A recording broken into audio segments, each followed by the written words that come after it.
Example number 1. This one will be about the quotient rule. So we'll have y equals 3x to the negative 2 over 3x to the negative 1 plus 4x to the negative third.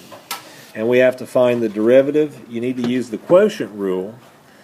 So to do that, you're going to have to start with the bottom, 3x to the negative 1 plus 4x to the negative third, and multiply it by the derivative of the top, which I'm going to go ahead and do now to save space. That would be a negative 6x to the negative third. And then we're going to subtract the opposite sequence. We started with b, which is the bottom. Then we're going to go with a, which is 3x to the negative 2. And then you need the derivative of the bottom. And that would be a negative 3x to the negative 2. And then a negative, or actually minus 12, poorly written, x to the negative fourth. Just barely squeezed it in. For those of you still missing stuff, it's probably because of the derivative. So the derivative of the top here, anytime you have a derivative of a monomial with a negative exponent, it's that negative exponent times this, which changes the sign eventually. And then you increase this to, actually it's decreased to negative 3. You can think of it as going up by 1, but you still keep the negative sign. That's why we get negative 6 here, and then this goes to negative 3. That comes from that. From there, you need to do some multiplication. Hopefully I can fit it in here. So we need negative 6x to the negative third times this item. So that would be negative 18x to the negative 1 plus negative 3 power, which is negative 4. And now we need this one times this one. That would be a minus 24x, and negative 3 plus negative 3 is negative 6. You have a negative sign in the middle, so that means you must create a quantity for the result of what you're going to do over on the right. We need this times this, and if I can read my writing, it should be negative 9x to the negative fourth, and then we need this times this, and if I wrote it clearly enough, it should be a negative 36x to the negative sixth. Now also on the bottom here, which I've left out the denominator, should be a denominator in there of this item squared. And we'll just dump that in right there and start including it here. Quantity squared of 3x minus 1 plus 4x to the minus 3. Now you have to go back and change the sign of everything in that back quantity. So keep the negative 18x to the negative fourth minus 24x to the negative sixth, and then you should have plus 9x to the negative fourth plus 36x to the negative sixth. All of that is still over 3x to the negative 1 plus 4x to the negative 3, all of that squared. So from this point you have to simplify your like terms. We have a negative 18x to the negative fourth and a 9x to the negative fourth, which should be a negative 9x to the negative fourth. And is that a plus or a minus 24? Minus 24, so that's minus 24x to the negative sixth plus 36x to the negative sixth should be 12x to the negative sixth.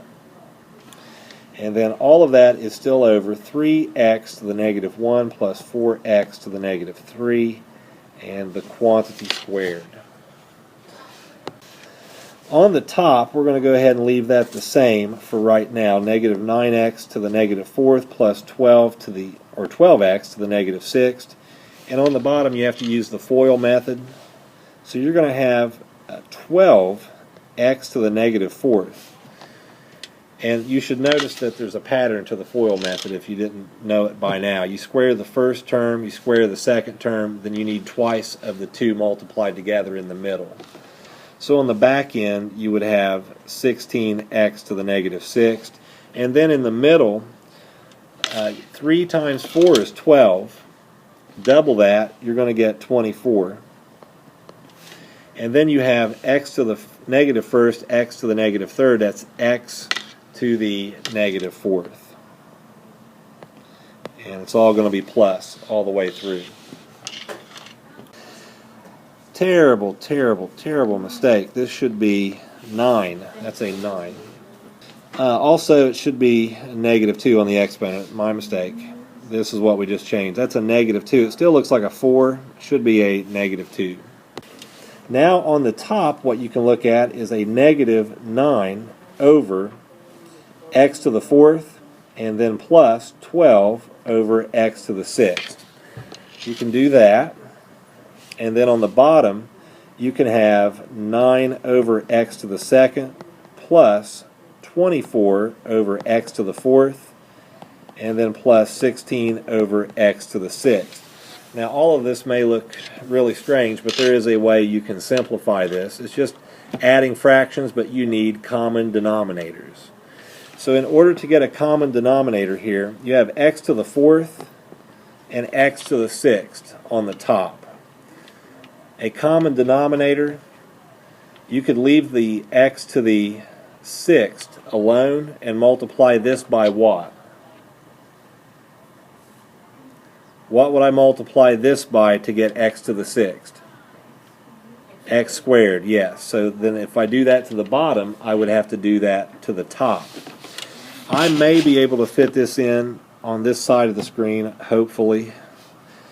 So then you would end up with negative 9 x squared over x to the sixth, and then plus 12 over x to the sixth.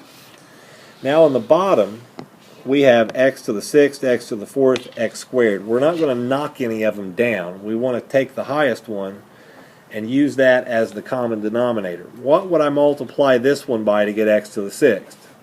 X squared. What about this one? What you do to the bottom, you have to do to the top on each fraction. So let's go to the first one and multiply by x to the fourth and have 9. Oh, that's awful. 9x to the fourth over x to the sixth, and then plus 24x to the second over x to the sixth, and then plus 16 over x to the sixth. The last one did not have to change. Now what we can do, hopefully at the bottom here, I hope I have enough room, is to add the two together on the top. And you would end up with 9x squared plus 12 over x to the sixth. And I'm just going to put a slash like this to cheat and get some room. The negative sign just did not make the trip. Now it did. It's caught up with us.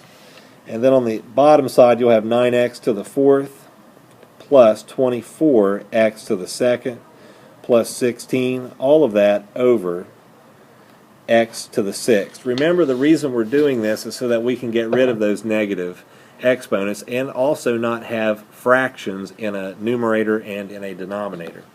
So with this, we'll go to the next screen.